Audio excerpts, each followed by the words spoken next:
할렐루야, 홍성필 목사입니다. 한 주 동안 잘 지내셨어요? 지난주에 또 귀한 손길이 있었습니다. 귀한 도움의 손길이 있었습니다.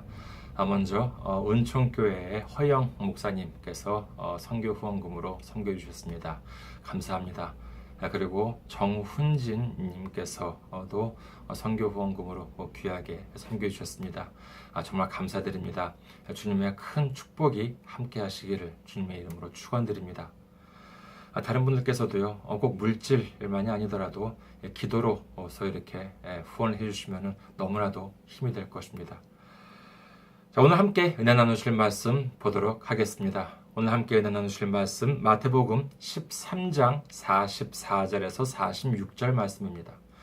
마태복음 13장 44절에서 46절 말씀입니다. 봉독해 드리겠습니다.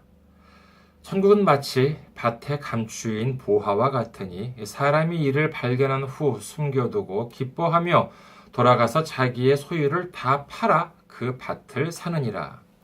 또 천국은 마치 좋은 진주를 구하는 장사와 같으니 극히 값진 진주 하나를 발견하며 가서 자기의 소유를 다 팔아 그 진주를 사느니라. 아멘. 할렐루야, 하나님을 사랑하시면 아멘 하시기 바랍니다. 아멘. 오늘 저는 여러분과 함께 보화와 진주라는 제목으로 은혜를 나누고자 합니다. 오늘 본문을 보면은요, 예수님께서 우리에게 천국에 대해서 말씀해 주시고 계십니다. 천국에는요, 아직 우리가 가보질 못했지요.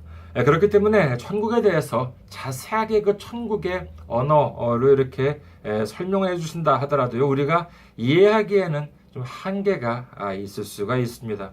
이는 마치 글쎄요, 무슨 인터넷은커녕 컴퓨터도 없고 텔레비전도 없고 전화기도 없었던 글쎄 무슨 조선시대 때 같은 사람들한테 우리가 예를 들어서 스마트폰에 대해서 설명을 해주려고 생각을 해보십시오.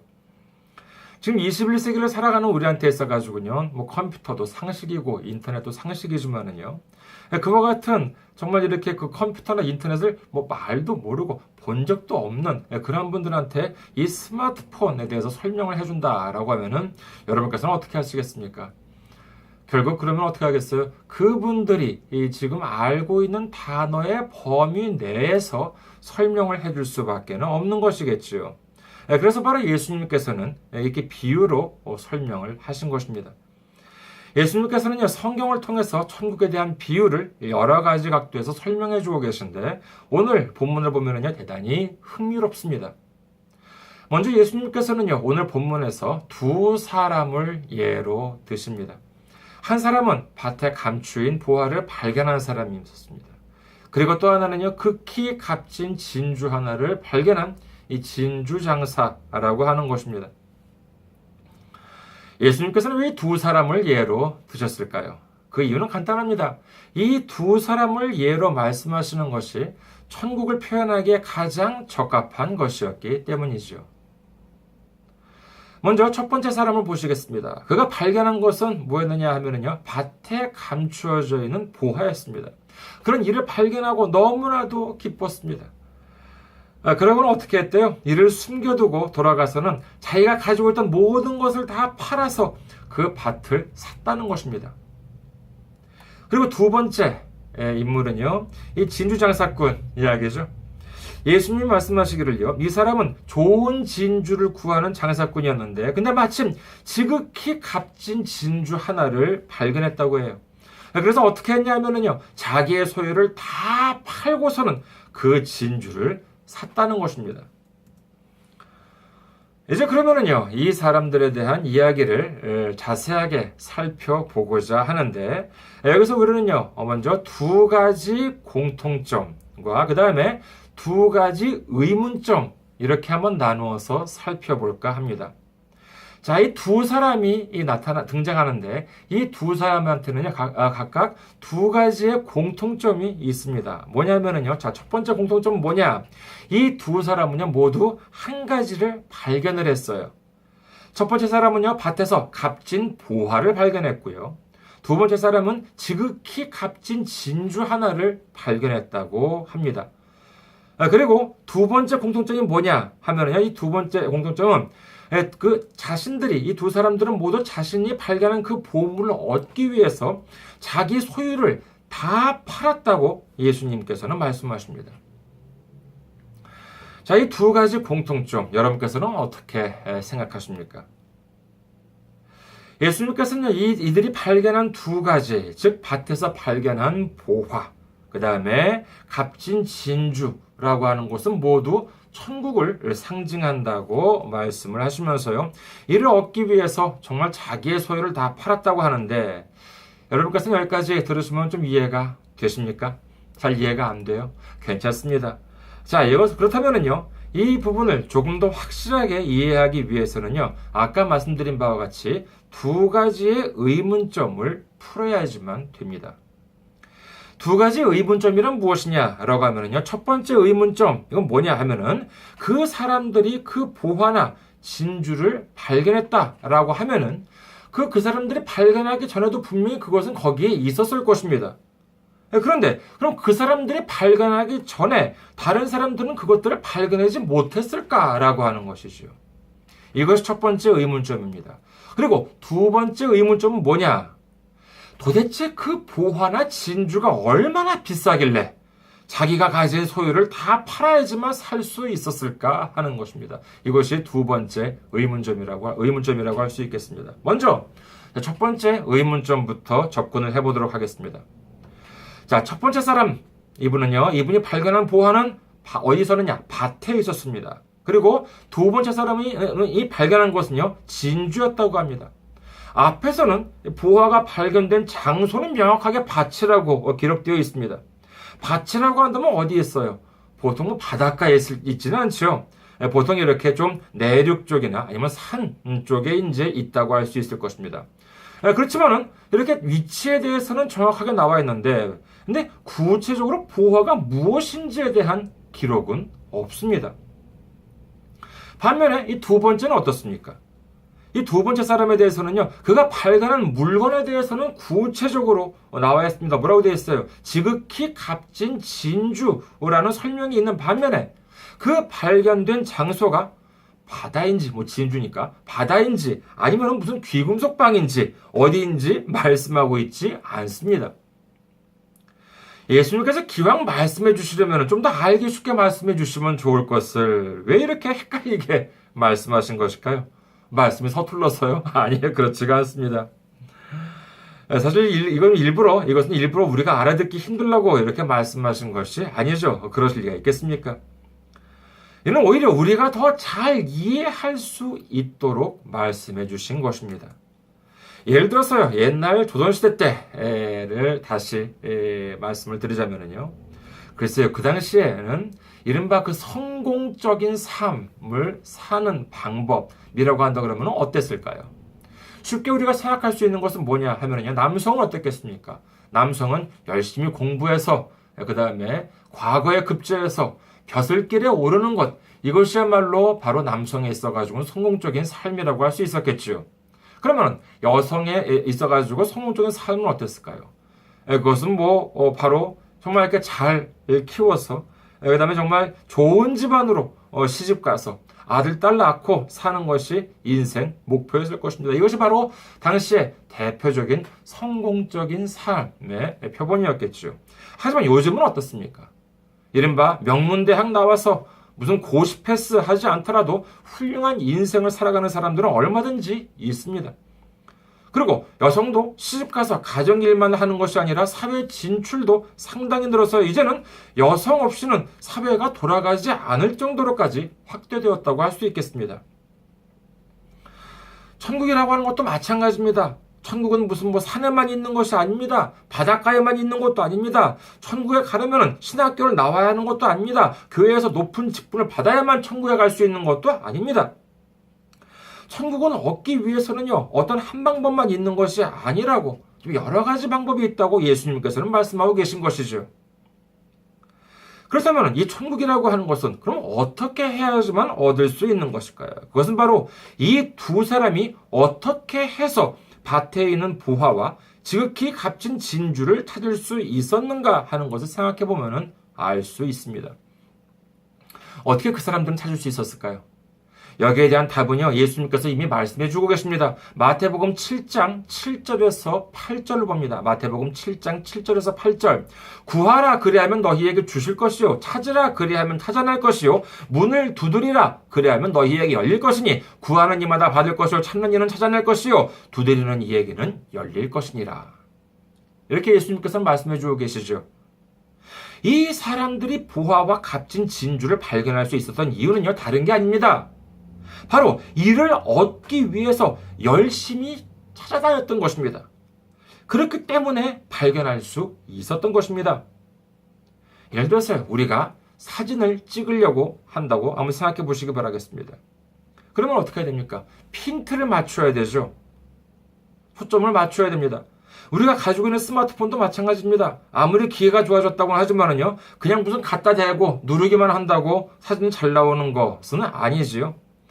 어떤 건 가까이에 있고 어떤 건 멀리 있다고 할 때 가까이 있는 것을 찍고 싶다면 어떻게 해야 됩니까? 그 가까이 있는 것에다가 초점을 맞춰야 됩니다. 핀트를 맞춰야 돼요. 그래야 잘 나옵니다. 손가락으로 이렇게 터치를 해가지고 핀트를 맞춰야지만 그것이 정확하게 선명하게 나올 수 있는 것이죠. 자, 그렇다면은요, 그 핀트를 맞추기 위해서는 어떻게 해야 됩니까? 물론 조작을 해야 되지만은요, 그 전에 더 중요한 것이 있죠.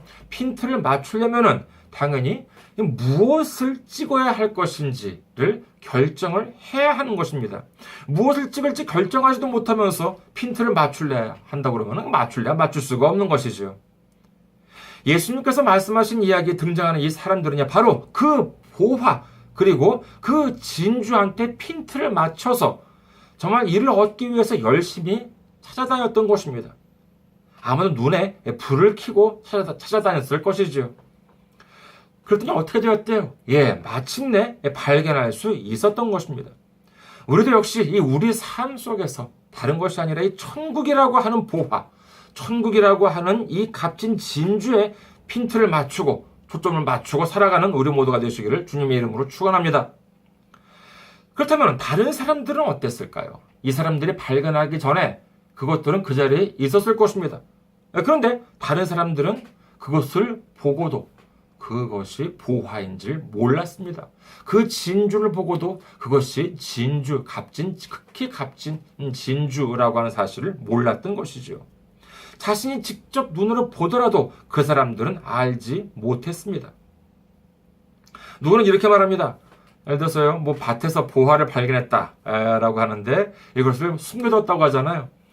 그러면 이걸 두고 이렇게 말하는 사람이 있습니다. 아니, 남의 밭에서 보화를 발견했다면 그걸 주인한테 알려줘야지. 그걸 몰래 숨겨두고 그 밭을 샀다는 것은 이거 나쁜 사람이 아니야, 이거. 아주 스치미를 띄고 말이야. 이렇게 합니다. 여러분께서는 어떻게 생각하십니까? 그것은 역시 성경을 오해한 것이라고 할 수 있겠죠. 이건 마치 무슨 그 밭에 예를 들어서 금덩어리가 이렇게 있었어요. 그러면 어이구, 이거 누가 들키면 큰일 난다 이렇게 해가지고 나뭇잎으로 이렇게 덮어놓다거나 이제 그걸 이렇게 해가지고 비밀로 해가지고 주인 몰래 숨겨뒀다가 이제 모르는 척하고 이렇게 밭을 샀다. 이제 이렇게 생각해서인데 아예 그렇지가 않습니다. 예를 들어서요, 어떤 밭이 있는데 그 밭은 다른 농작물이 자라질 않아요. 그런데 내가 알고 있는 그 농작물은 이 밭에 심으면 정말 잘 될 것 같아.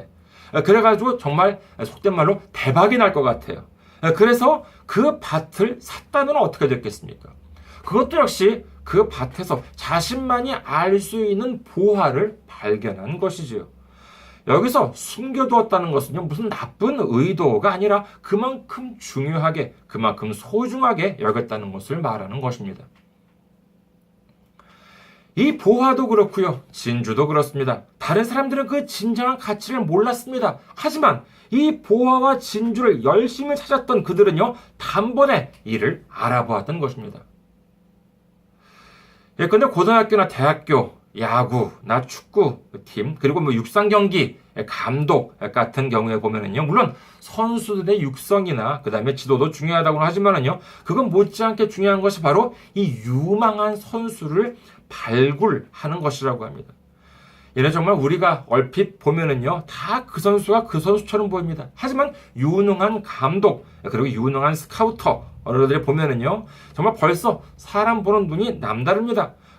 근데 정말 그 안목이 갖추어져 있느냐, 없느냐라고 하는 것은요, 바로 그 팀의 몇 년, 어쩌면은요, 이 몇십 년을 좌우하는 일이 될지도 모르는 일이죠. 그렇다면 이 보화와 진주는 어떨까요? 앞서 말씀드린 것처럼 이 보화와 진주는 천국을 뜻합니다.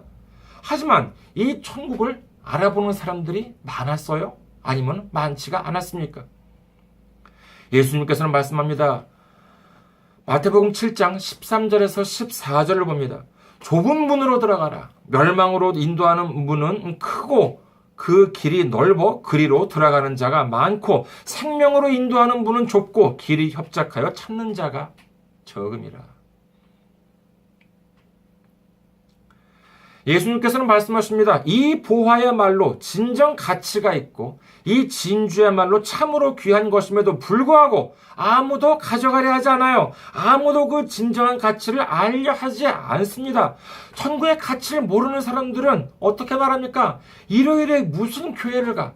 그렇잖아도 노는 날이 즐거운데 일요일에 교회까지 가면 그걸로 하루가 다 가버려. 그 시간에 무슨 돈을 벌든가 아니면 잠이라도 더 자야지. 그 무슨 소리야? 사실요, 이 천국의 가치를 아는 사람과 모르는 사람의 차이는 어쩌면 이 백지장 차이 하나일지도 모릅니다. 그렇잖아요. 그래서 오늘 직장이라고 생각해 보세요. 월요일부터 금요일까지 계속 시달리고 회사에서 무슨 잘못하면 야근이다 회식이다 하면서 몸 상하고 마음 상하고 스트레스 받으면서 이렇게 다녔다면은 주말쯤은 좀 이렇게 집에서 잠이라도 좀 푹 자고 싶어 하는 게 그게 인지상정 아니겠습니까? 그런데 일요일마저도 교회에 가서 예배를 드리라고 해요. 그리고 무슨 직분이라도 받는 날에는 어떻게 됩니까? 무슨 회의다, 무슨 봉사다, 무슨 전도다, 무슨 행사다 해서 그 금쪽 같은 시간, 정말 그 금쪽 같은 일요일에는요, 제대로 쉬기는커녕 잘못하면 출근하는 것보다 더 일을 많이 하는 경우도 생깁니다. 이것이 무엇입니까? 바로 이것이 좁은 문이라고 하는 것이죠. 그 좁은 문으로 가려는 사람들이 별로 없대요. 오히려 넓은 문으로 가는 사람들은 많다는 것입니다. 어디 그뿐이겠어요. 좁은 문으로 가려는 사람들을 넓은 문으로 가는 사람들이 비웃습니다. 저런 예수쟁이들 봐라. 일요일에 쉬지 않고 저렇게 교회 가서 하루 종일 일하다가 온다. 회사라면 월급이나 받지. 교회는 돈을 받기는 그냥 헌금이다 11조다 하면서 바쳐가면서까지 저런다. 저게 제정신이냐? 라고 생각할 것입니다. 여러분께서는 혹시 천연수정이라고 하는 것을 보신 적이 있으신지 모르겠습니다. 그건 참 반짝이고 아름다운 보석 중 하나이죠. 하지만 그 수정이 들어있는, 이 수정들이 돌 안에 이렇게 들어있더라고요. 근데 이 돌을 보면은요, 표면을 보면은요, 그냥 길가 어디에나 있는 돌멩이처럼 보입니다. 저 같은 비전문가가 보면은요, 전혀 알아볼 수가 없어요. 하지만 전문가가 보면 어떻습니까? 우리 눈으로는 전혀 알아볼 수 없음에도 불구하고 전문가는 무엇이 천연수정이 들어있는 돌이고 무엇이 그냥 가치없는 돌멩이인지를 구분할 수가 있는 것이죠. 그리고 그 천연수정이 있는 돌멩이를 갈라보면은요, 그 안에는 그 아름답고 반짝거리는 수정이 가득 차 있습니다. 일요일에 교회를 가요. 거기서 예배다, 봉사다 하면서 하루를 보내요. 이건 인간적으로 보면은요, 이건 안 하려고 하는 것이 당연합니다. 하지만 그렇게 되면 어떻게 되겠습니까? 천국을 그렇게 돼가지고 천국을 외면하게 되면은 정말 그 안에 있는 귀한, 정말 천연수정이 가득한 그 돌이 있는데 이 가치를 모르는 사람한테 가져가라는 것처럼, 이 가치를 아는 사람은 감사합니다, 할렐루야로 가져가겠죠. 그러나 이 가치를 모르는 사람들은 뭐라고 했겠습니까? 아이고 우리 집도 좁아 죽겠는데 이런 무슨 볼품 돌멩이를 가져다가 뭐합니까? 이렇게 되지 않겠습니까? 천국도 마찬가지입니다. 그 가치를 아는 사람, 진정으로 그 천국이 귀하다는 것을 알고 그 말씀과 복음의 가치를 아는 사람은요, 하나님을 사모합니다. 예수님 알기를 갈망합니다. 예수님을 찬양합니다. 영과 진리로 주님께 예배를 드립니다. 그것도 모자라서 기도원에까지 갑니다. 금식을 하면서 주님 만나기를 힘쓰고 주님 만나서 평안을 누립니다. 예배를 드리면 드릴수록 은혜가 넘칩니다. 말씀을 읽으면 읽을수록 기쁨이 충만해집니다. 주님을 알면 알수록 찬송이 넘치는 것입니다. 예수님의 십자가 생각을 하면은요, 정말 나를 위해서 이 땅에 오신 주님, 나를 위해서 십자가에 달리신 주님, 나를 위해서 죽으신 주님, 나를 위해서 부활하신 주님, 나를 위해서 하늘로 올라가신 주님, 그리고 나를 위해서 성령님을 보내주신 주님이 너무나도 감사하게 느껴지는 것입니다. 이것이야말로 하나님이 주시는 보화요. 이것이야말로 진정한 하나님 나라의 값진 진주가 아니고 무엇이겠습니까? 여러분께서도 이와 같은 천국이라는 이름의 보화, 천국이라고 하는 이름의 값진 진주를 발견하는 여러분 되시기를 주님의 이름으로 축원합니다. 그리고 또 우리가 잊어서는 안 되는 것은요, 이렇게 보기에도 좋고 듣기에도 좋은 그와 같은 보화만 있는 것은 아니라는 것입니다. 때로는요, 주님을 믿는다는 것으로요, 주님의 일을 한다는 것만으로 수모를 당하기도 합니다. 멸시를 당하기도 합니다. 전도지를 한번 돌려보세요. 그러면은요, 어디를 들어가면은요, 정말 반갑게 맞아주는 곳이 있나면은요, 또 어딜 들어가면은요, 금방 그 분위기가 싸해지는 것을 느낄 수가 있어요. 그래도 그 정도는 괜찮습니다. 제가 매주 한국이나 일본을 비롯해서 전 세계에 우리 교회 소식을 담아서 이렇게 메일을 보냅니다. 그러면은요, 그 중에는 격려 메일을 보내주시는 분들, 그리고 앞서 소개해드린 것처럼 선교 후원금으로 섬겨주시는 분들도 계십니다. 지금 저희 교회의 재정이 열악한 상황인데 그와 같은 손길이 얼마나 감사하겠습니까? 하지만 꼭 그런 분들만 계신 것이 아니지요. 이런 메일 보내지 말아달라라고 하시는 분들도 계십니다. 그럼 강제로 또 보내요? 아니요. 그렇지 않습니다. 전도나 선교는요, 사람이 억지로, 강제로, 아주 무슨 귀찮게 하거나 못살게 굴어서 되는 일이 아니라고 저는 생각하고 있습니다. 전도나 선교는 인간의 힘으로 하는 것이 아니라 성령님께서 하시는 일이지요. 그래서 제가 보내드린 메일을 받고 싶지 않다 하더라도 저는 그래 괜찮아요. 성령님께서는요, 다른 방법으로 인도하실 줄을 믿기 때문입니다. 그래서 제가 미리 메일을 보낼 때에는요, 받아보신 분들은 아시겠지만은요, 이 메일 수신을 원하지 않는 분들은 수신 거부라고 적어서 답장을 보내주십시오라고 적어드립니다. 그리고 답장이 오면은요, 수신 거부라고 적혀있는 답장이 오면은 제가 메일 주소에서 목록에서 메일 주소 삭제합니다. 근데 더 이상 받기를 원하지 않으신다면 그냥 수신 거부라고 간단하게 적어서 보내주시면 될 것을 참 여러 가지 다양한 글과 표현으로 답장을 주십니다. 왜 받기 싫은데 자꾸 메일을 보내느냐?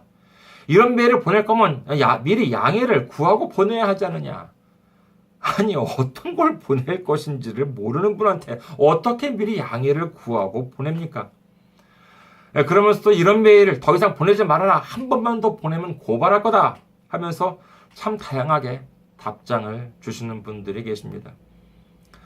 그래도 보면은요, 이런 메일을 보내주시는 분들 중에는요, 안 믿는 분들만 그러느냐 하면은 이미 신앙이 있는 분들, 더 나아가서요, 교역자나 선교사분들도 계십니다. 그러면 어떤 분들은요, 또 답장을 보내면서 이런 게 선교냐?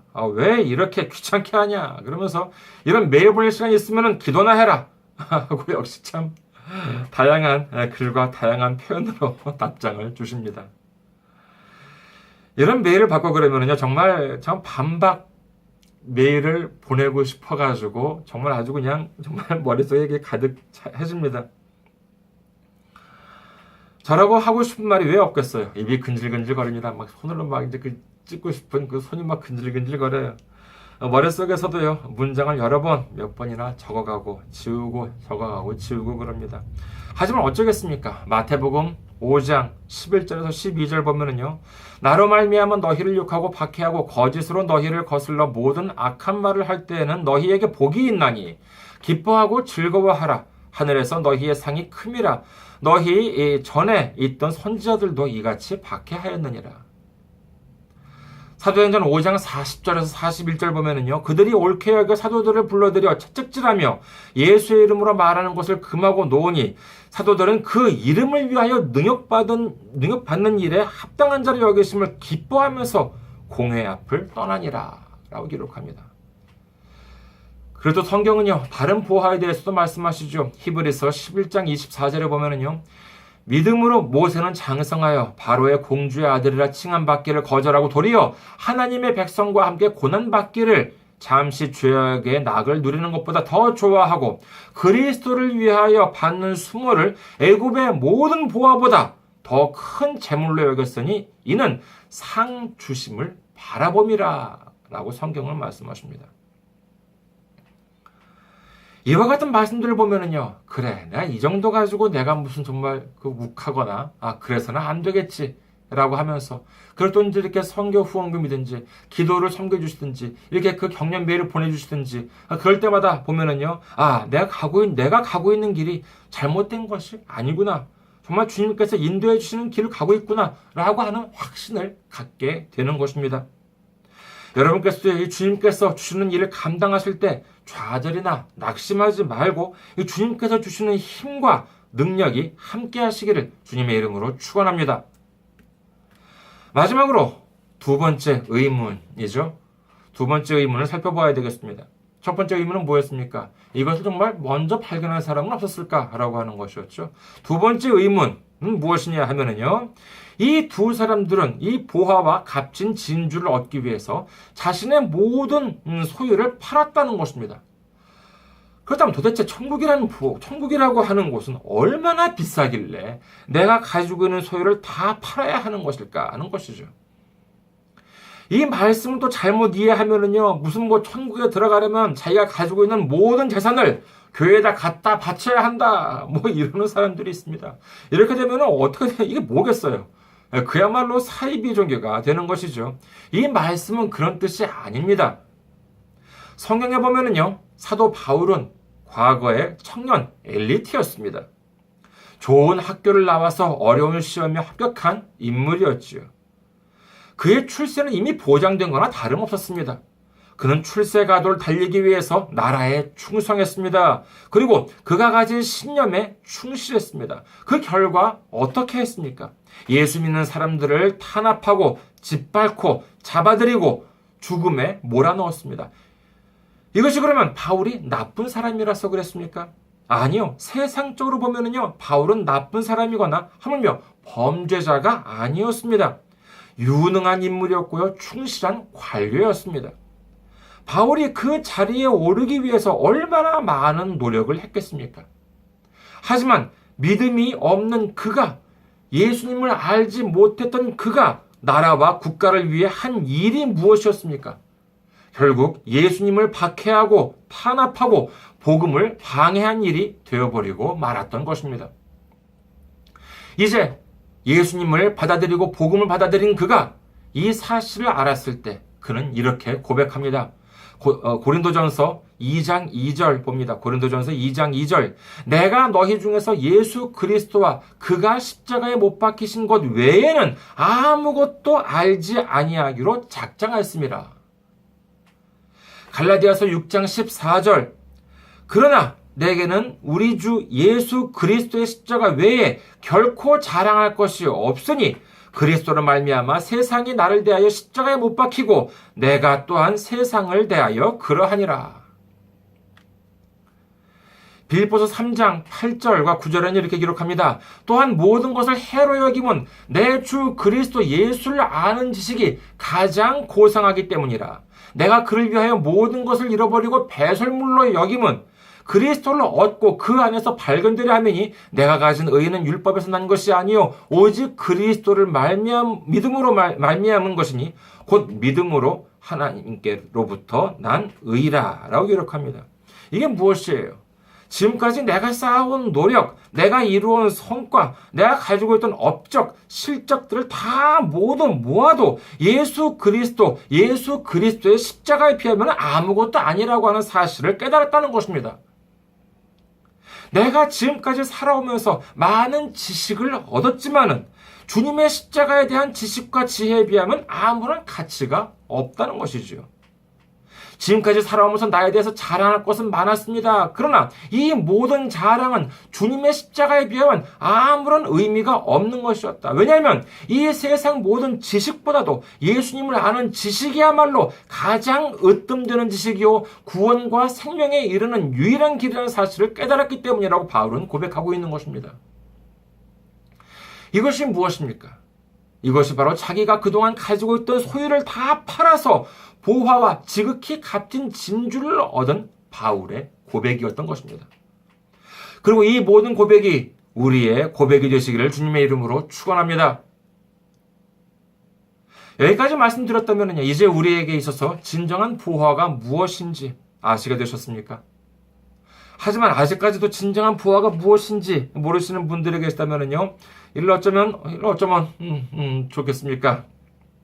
그래도 괜찮습니다. 왜냐하면요, 성경에는 이와 같은 분들을 위해서 이 보화가 진정 무엇인지에 대해서 정확하게 기록이 되어 있기 때문에 그렇습니다. 골로새서 2장 2절에서 3절 보도록 하겠습니다. 골로새서 2장 2절에서 3절. 이는 그들로 마음의 위안을 받고 사랑 안에서 연합하여 확실한 이해의 모든 풍성함과 하나님의 비밀인 그리스도를 깨닫게 하려 함이니 그 안에는 지혜와 지식의 모든 보화가 감추어져 있느니라. 어디에요? 바로 그리스도 예수님한테 이 모든 보화, 모든 지혜, 모든 지식이 숨겨져 감춰져 있다는 것입니다. 여러분, 우리에게 있어서 최대의 보화이자 유일한 보화는 바로 그리스도 예수님이십니다. 우리의 삶 속에서 다른 것은 잃어버려도 됩니다. 그러나 예수님만은 잃어버려서는 안 됩니다. 왜냐하면 예수님이야말로 이 세상에서 가장 큰 보화, 유일한 보화이기 때문인 것입니다. 우리는 좌절하지 않습니다. 우리는 낙심하지 않습니다. 우리는 슬퍼하지 않습니다. 포기하지 않습니다. 우리에게는 더 이상 좌절이, 낙심이 없습니다. 슬픔이 없습니다. 왜요? 그렇습니다. 예수님이 계시기 때문입니다. 예수님이 십자가를 붙들고 있기 때문인 것입니다. 우리의 좌절, 우리의 낙심, 우리의 슬픔은요, 이미 예수님께서 2000년 전에 십자가에 못 박으셨기 때문인 것입니다. 그렇기 때문에 이제 우리는 희망이 있습니다. 우리는 소망이 있습니다. 우리는 기뻐할 수 있습니다. 우리는 찬양할 수 있습니다. 우리는 감사할 수 있습니다. 그리고 우리는 마침내 승리할 수 있는 것입니다. 믿으시면 아멘 하시기 바랍니다. 아멘. 우리 모두 주님의 나라에 이르기까지 정말 예수님이라고 하는 보화를 굳게 잡고 예수님의 십자가만을 굳게 잡고 성령님과 함께 성령님의 인도하심으로 말미암아 이 기쁨과 감사와 즐거움으로 힘차게 나아가며 하루하루 승리하는 우리 모두가 되시기를 주님의 이름으로 축원합니다. 감사합니다. 한 주 동안 승리하시고 건강한 모습으로 다음 주에 뵙겠습니다.